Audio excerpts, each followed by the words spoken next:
Olá, meu nome é Ariovaldo Júnior e esse é o episódio número 38 do vlog da Bíblia Freestyle. Em janeiro de 2014, uma das convenções batistas aprovou a ordenação de mulheres ao pastorado. Provavelmente, esta ação resultará em mais uma divisão denominacional, já que este é um tema debatido há muitas décadas entre diferentes igrejas. A pergunta é, baseado em que preceitos bíblicos as igrejas apoiam ou rejeitam o pastorado feminino?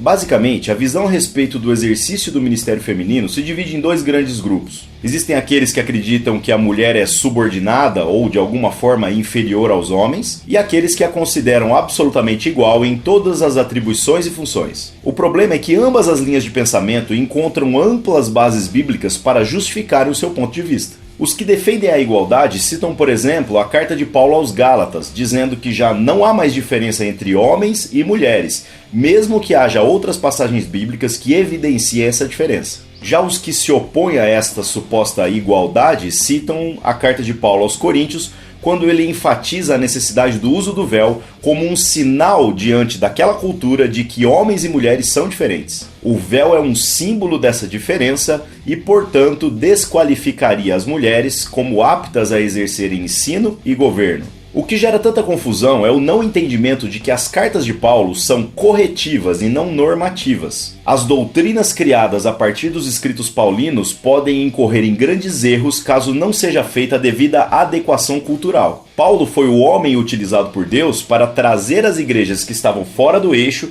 de volta ao reto caminho, tentando então garimpar preceitos que são eternos dentro de ensinamentos voltados para uma determinada cultura. Nós encontramos muitos desafios. A ideia de igualdade entre homens e mulheres fere não apenas a lógica das escrituras, como também da própria natureza. Homens e mulheres são diferentes e isto possui uma razão. Discernir os motivos pelos quais Deus nos fez diferentes pode ser um passo na direção de encontrar uma resposta razoável sobre quais são as atribuições e funções de cada um dentro do ministério. Por outro lado, também não soa como razoável aceitar a ideia da subordinação feminina cega como algo plausível. A subordinação pura e simples equivale a afirmar que a mulher é inferior ao homem em algum aspecto. E obviamente isso não é nada coerente. Ao analisarmos a relação da Trindade entre si, percebemos que a relação entre Pai, Filho e Espírito Santo é diferente de todos os extremismos que encontramos nas doutrinas das igrejas. O Pai é citado pelo próprio Cristo como autoridade máxima, sendo ele voluntariamente submisso a esta autoridade. Porém, de modo algum, Jesus, como parte da Trindade, é inferior ao Pai. A unidade entre eles é algo muito complicado de ser traduzido em ações para o nosso contexto cultural. Mas este é o desafio. Obviamente, eu não tenho a presunção de trazer uma resposta definitiva para uma questão que tem sido debatida por tantos mestres ao longo de tantas décadas. Mas é muito importante que cada um saiba discernir claramente no que crê e por que crê. Considerar também a limitação dos outros em compreender os nossos pontos de vista acerca da cultura é fundamental. Como a cultura possui uma influência muito forte nesse assunto, então não é uma questão simplesmente de decidirmos o que é certo e o que é errado. Mas para que esse vídeo não fique com as pontas soltas, quero falar um pouco sobre o que nós vivemos no nosso ministério. Vivemos uma tentativa de conciliação entre as duas ideias extremas, possibilitando o ministério feminino, mas não em quaisquer circunstâncias. Ao invés de ordenarmos apenas pastores ou pastoras, compreendemos que o chamado de Deus é para a casa pastoral. Assim, a ordenação gera não apenas um homem ou uma mulher que sejam sacerdotes, mas toda uma família que está envolvida no serviço. E as atribuições práticas que essa mulher poderá exercer são de acordo com os dons que ela mesma recebeu.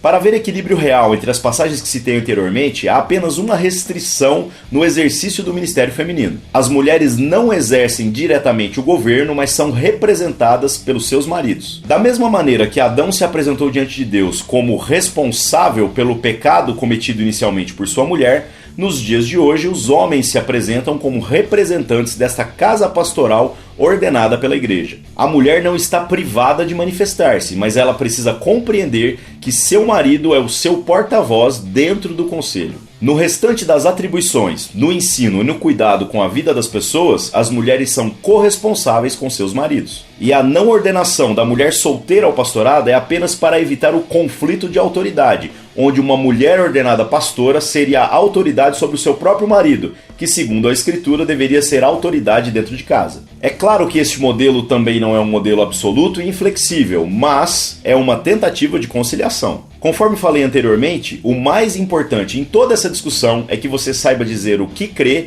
e por que crê. E compreendendo o ponto de vista daqueles que pensam diferentes de nós devido a aspectos culturais, poderemos nos chamar mutuamente de irmãos sem maiores problemas. Eu espero ter esclarecido um pouco o assunto. Se você gostou desse ou de outros vídeos, dá um like aqui embaixo e inscreva-se no canal. Novos vídeos são publicados todas as terças-feiras à meia-noite. Agradeço a audiência e te espero aqui de novo na semana que vem.